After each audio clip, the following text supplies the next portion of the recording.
Pero parang panaginip lang po. Ako nga rin, anak eh. Parang di ako makapaniwala.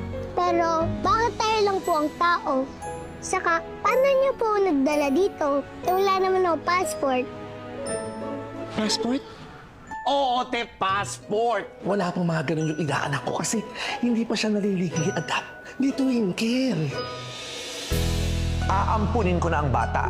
Kaya kailangan niya ng mga dokumento. Kaya kailangan legally adopted ko siya. Kaya kailangan ko ng tulong mo. Only if you agree to be my coach para sa paparating na Miss Uniworld.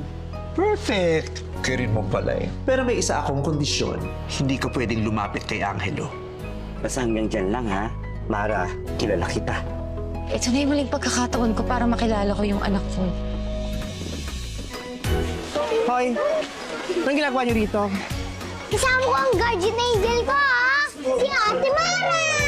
Aalis ka agad, di ba? Ayoko po ng hipon, ma. Ayoko din ng hipon. Parehas sila. Basyang! Allergic ako sa scents. Anyari, mother? Allergic ako sa scent. Ngayong Pasko, todo ang saya sa Mothering Movie of the Year! Tama talaga na sa'yo ko iniwan si Angelo. Pero Twinkle, pag umalis na kayo ni Angelo ng Pilipinas, wag na kayong babalik.